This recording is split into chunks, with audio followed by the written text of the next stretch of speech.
hello. Hi.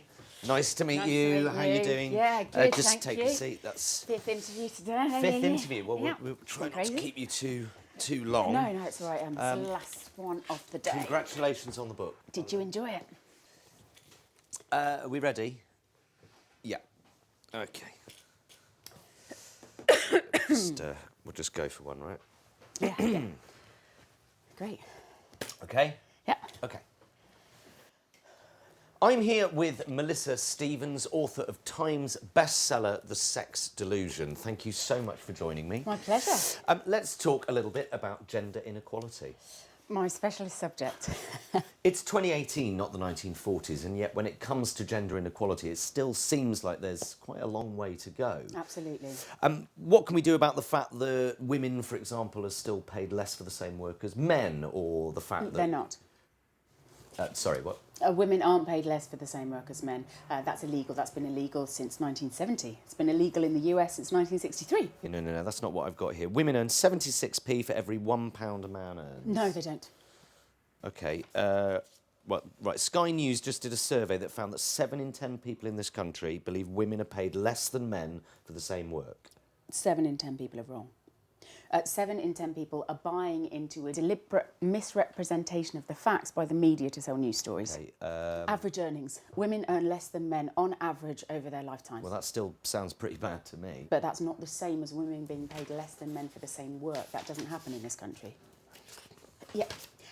These don't take into account what type of work they're doing, whether they're full or part-time, what kind of choices they make in terms of balance between family and work. This is an aggregate figure. The headlines are disingenuous at best. HSBC pay men more than women. ITN pay men more than women. No. They just employ more men in higher positions. What are you doing? Why are you saying... Right, okay, just give me two... Hang on. Tim, I thought we were supposed to be interviewing a feminist. I am a feminist, which is why I'm not interested in myths being peddled by people like you. Hang on a minute, I'm on your side. Do you really think that you would be being paid less if you were a woman?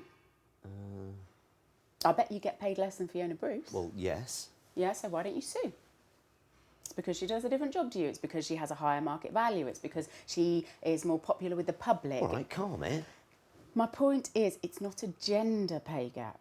There are lots of factors at play here. Matt Smith. What? Matt Smith gets paid more. He gets paid more than whatever the actress is called in the Queen thing. Yeah, I think you just answered your own. The reason he got paid more, he was Doctor Who. Yeah, when Jodie Whittaker regenerates, I'm pretty sure that her market value will... My point is that... You could say that her pay packet will be bigger on the inside. My point is there are lots of factors at play here which have absolutely nothing to do with sexism. I mean, let's have a discussion about why women make the pretty sensible choices that they do, but let's not assume that their lower average earnings are all about sexism. If it were true that you could pay a woman less than a man for doing the same work, then you would only ever employ women. What about CEOs?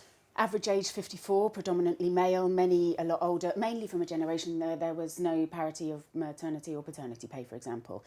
The fact that there are more men in top positions is a reflection of the past, not of the present. You know, it will take time, but we're getting there.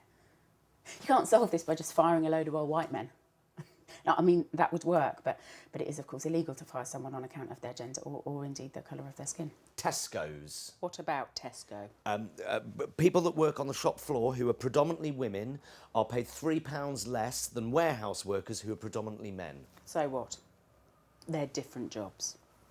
The male workers on the shop floor get paid £3 less as well. It has nothing to do with gender.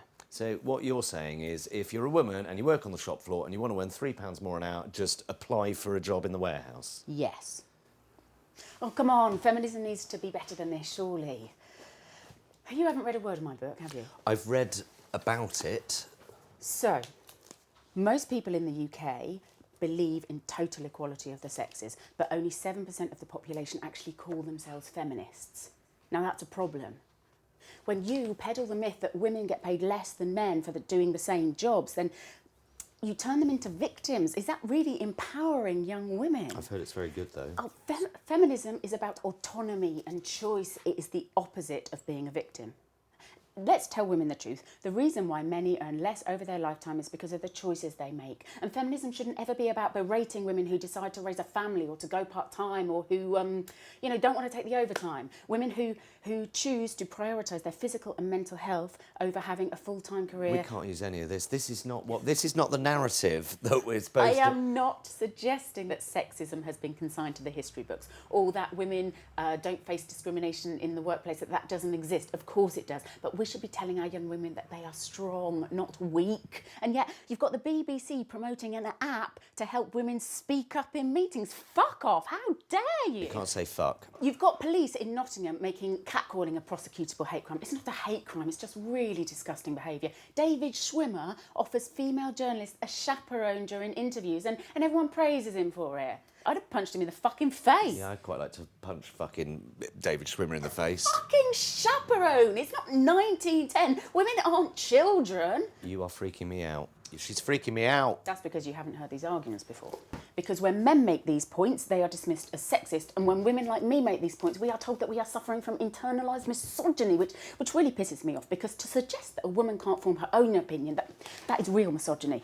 Do you know that women in their 20s are earning more currently than their male counterparts, or that women have been outperforming men at universities for the past 25 years?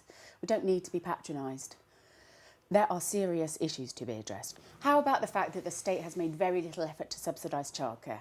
It's a nightmare for young parents. How about the fact that there are some women being denied free sexual health care because of government cuts? That there are still parts of the UK where some women face prosecution for choosing to have an abortion? Where? Northern Ireland? Yes, sorry. Yeah, I mean, they are a bit behind, aren't they? They still haven't got a pret-a-manger in Northern Ireland. Do you think this is funny? See, now you sounded like a feminist.